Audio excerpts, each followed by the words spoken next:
inni geleylin Resulullah aleyhissalatu vesselam'ın derman yaşayışına 61. yaşına 61. yaşın mübarek yaşında ahirrakları inni yuvaş 62. yaşa gidip bariyas.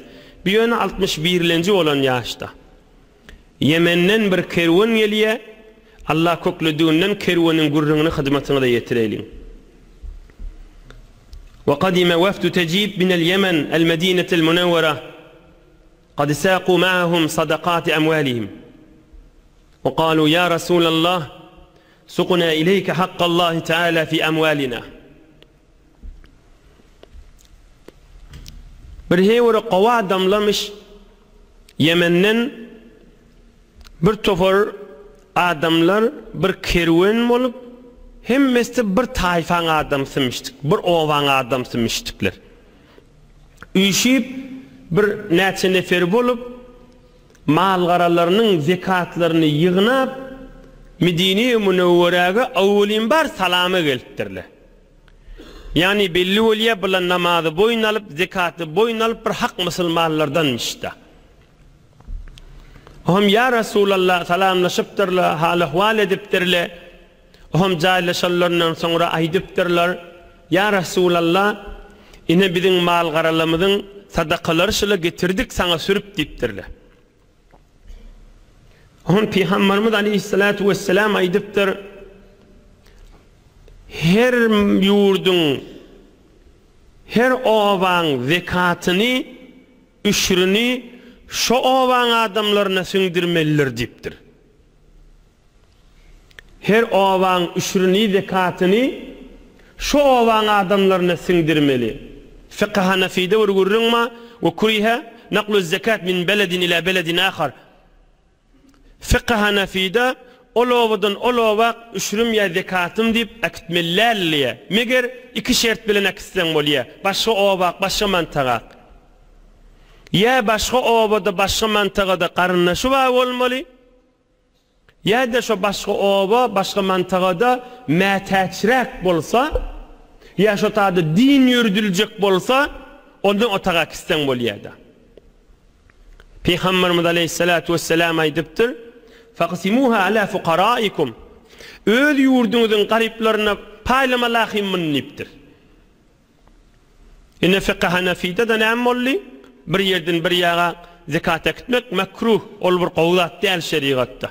Meğer şu tağakitte din yürüyecek bolsa, ya metaşrak, gariprak bolsa, ya da karınnaşı olsa da. Din yürüymek şu metaşrağın içinde de herhal. Bunlar aydiptirler, beter bir düşümlü qava adamlamıştıklar. Ya Resulallah, biz öz ovamızda, öz tayfa qarındaşlarımızda garip adamla, fakir adamla bolsa, onlara zekatı çıkardık, artık macınal qaytık deyiptirler.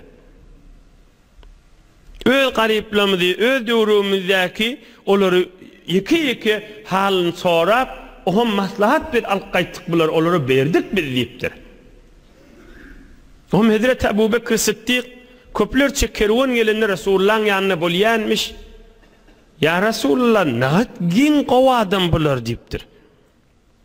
Şahadır kervan geliye bütüslü bir qav kervan ben görmeptim deyiptir. Ohum hak Resulullah aleyhisselam aydiptir. Havada deyiptir. Allah kursaklarını hidayet koyuptir.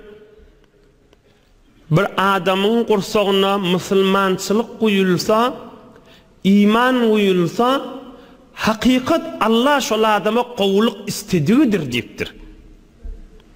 Bir adama kursağına iman, Müslümançılık uyulsa, hakikat Huday şu adama yaxşılık istediği da deyiptir. Onlar Resulullah aleyhissalatu vesselam'dan hoş olup içlerini sığmani bir tohar soruqlar soraptırlar. Köplerçe Medine'deki sahabeler Peygamberimiz aleyhisselam'dan kendi soramayanmıştıklar. Akser bir edepçilik bolamasın deyip oturuyanmışlar. Ohum başka yerden kervan gelenini sahabeler keyif etip kulak asyanmıştıklar. Ne soruq cevaptan hayırlanyanmıştıklar.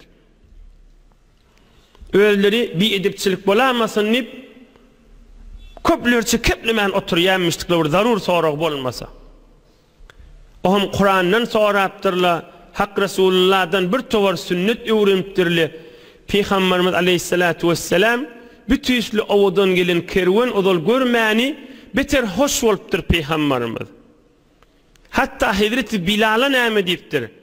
Hemişe gelen kerwellere köplerçe Hazreti Bilal ýortup çaý suw naharlaryny gözleýänmişde. Ey Bilal diýipdir. Hemişeki kerwellere hytmat etsiňden şulara artykmaşrak hytmat et diýipdir. Bitirmin beginnim şulara diýipdir. Bitirmin hoş boldum şulan ýagdaýlaryna diýipdir.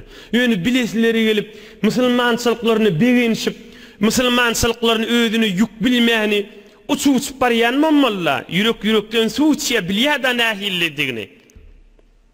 Men şular bitir beginnim diýipdir. Şulan diýipdir, ýatyp turjak jaýlar dagdy bir habardarrak bol, gowy bolsun jaýlar diýipdir. Sahabalarynyň arasynda dagdy elbet aglaýan mommaly Peygamberimiziň ýüzüni, mübarek ýüzüni ýalfylla beripdir şu kerwen men oturşandan soňra. Şonu sahabalar aýdýa, sahabalar diýen Peygamberimizin şagirtleri de biz Peygamberimiz aleyhissalatu vesselam'ın hoş wagtyny, narahat wagtyny ýüzüni göremizdi bilýärdik. Hoş wagty bolsa aňyrdan gelýäkä bir ay gelýän ýanyk ýüzi ýalpyrlap güler ýüzi artykmas bolardy diye. O bir kerwene Peygamberimiz beter hoş bolupdyr.